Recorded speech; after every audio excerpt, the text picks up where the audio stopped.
Fuchs in the house. How's everybody doing today? Um, Been interesting weather here. Kind of getting into fall kind of weather and rainy, damp for, I think we're going on 3 days in a row. It's just been nothing extra, more or less, to be honest. These would be the days to watch some of my movies. So yeah, nothing extra going on with the weather. That's just been hanging low, more or less. Hope everybody's doing all right and dealing with the crazy world out there. Deal with as much as you guys can. Um, do what you can and say hi to everybody out there. Say hi to my subscribers. Appreciate all you checking out my videos. Thank you very much. I really do appreciate that. And if any newcomers aboard, love to have you as subscribers. Go ahead and join on in. Appreciate it. Check out the playlists I have with movie trailers and go from there. More or less garden wrapping up over by the folks. Gladiolas did great this year. Been cutting those and putting them in my parents' kitchen. Been able to do that for like 4 or 5 weeks in a row. So it's kind of nice to do like a fresh cut flower for them. And I have to say gladiolas hold out pretty decent after you cut them. So that's about it for that. I'm trying to see what works, just work right now. Yeah, not much else going on. So movie talk is going to be the topic tonight. Not going off base or anything really.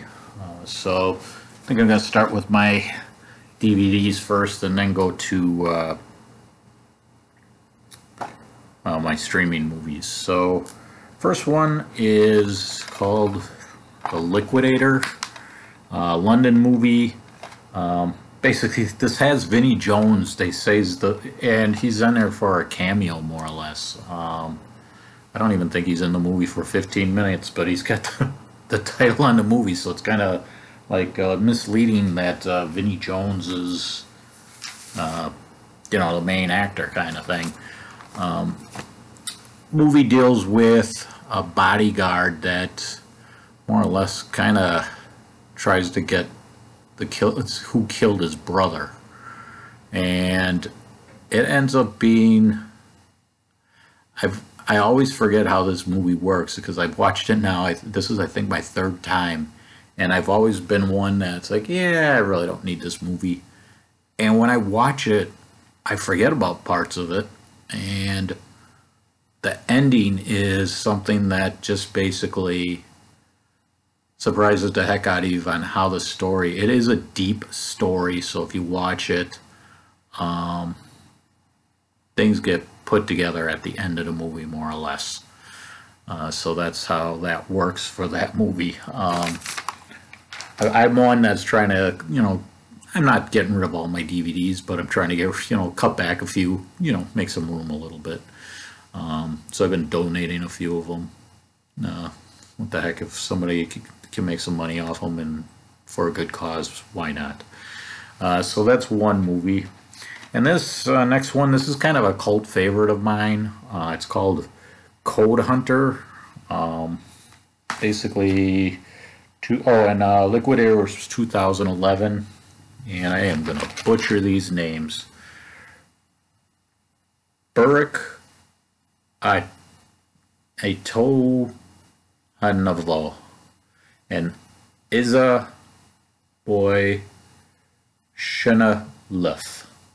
I ain't even gonna try to say those names again. So, somebody wants to try to, correct me on saying it, please do.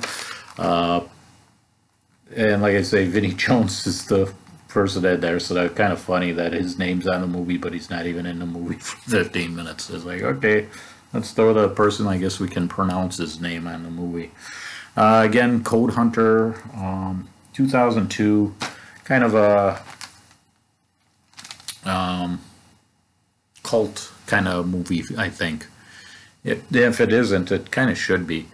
Basically, a kid plays video games and he gets caught up in a computer that ends up getting hacked for weather system and controlling the weather and being a government agency. And the game that he's playing is kind of tied into the group that has the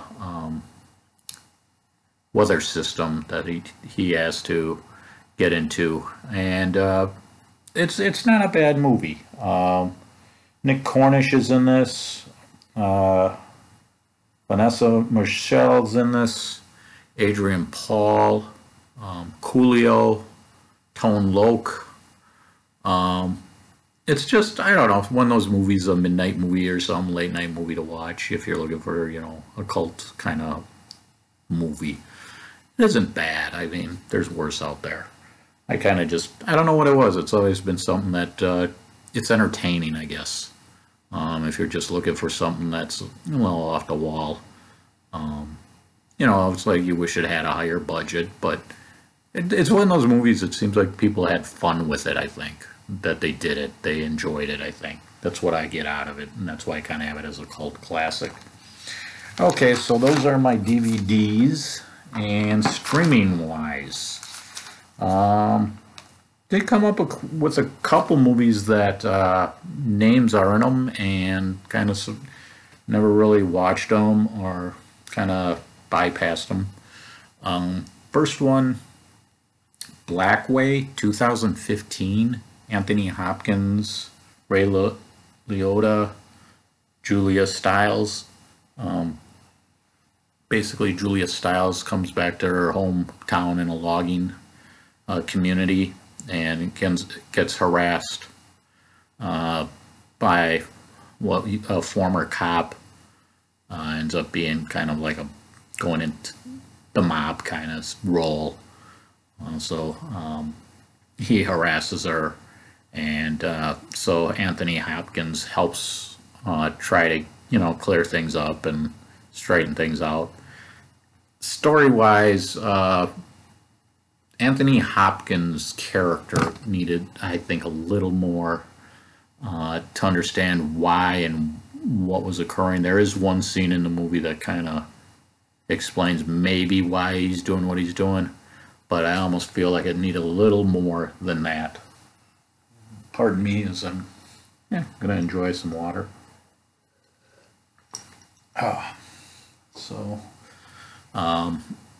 Not a bad movie. Not the best in the world, but again, something if you haven't seen something and you're looking for something different to watch, I recommend it.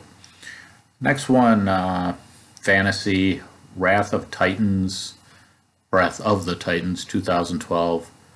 Sam Worthington and Liam Neeson are in this. It isn't bad fantasy. Some of the computer graphics get a little overboard a little bit. But I don't think this was well received, if I remember right.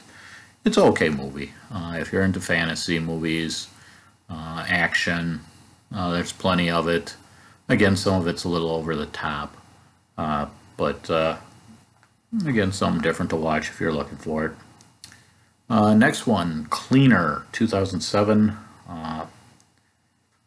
Samuel Jackson, Eva Mendes, and Ed Harris. Samuel Jackson ends up being a cleaner that basically, when there's somebody dies, he's the one that goes and cleans up the mess, more or less. And he ends up getting involved in killing, and storyline comes into it. More or less the ending is where things get clarified. It holds its own. Good crime suspense if you're looking for that. A little violent. Same with Wrath of Titans. Blackwater 2. All these movies I would think be PG-13 for sure. But yeah, again, another movie that decent, all right to watch with. Next one, this one will be my surprise movie for today and worth I'll give a shout out. The Hitman Diaries, Charlie Valentine. And you know what? I forgot to write down the year for this one, so my apologies. This one, Barry. And he's always been like a second character. I don't think he's really done main character roles, I don't think. If he has, my apologies. And then Michael Weatherly is in this. And basically, you have a hitman that his scheme doesn't go too correct, so he kind of runs to his son, who doesn't keep in contact with, and kind of a father-son story thing. But if you're looking for a shoot 'em up movie, it does its job. It surprised me, one of those movies that didn't know about, came across it and enjoyed it. It held its own. I thought the actors played well. The ending gets a little over the top, so for the final ending, it does its own. I mean, it holds its own. But yeah, the story is decent. Definitely a rated R movie for this. That's it for my movies today. Trying to get caught up, a little behind. Trying to do about 6 movies right now, and I'm still behind on getting caught up on the movies, and trying to do it so that I try to remember the movies that I've watched and if I enjoyed them or not. So definitely take a look. The playlists I've kind of cut back on adding more to them. More or less trying to add just obscure ones or thumbs down movies or classic movies. I'll do that. Westerns. But mainstream movies I kind of stay away from adding. So that's about it for this evening. I hope everybody enjoyed, and take it easy, and we're a day closer to the weekend, and have a good one, everybody.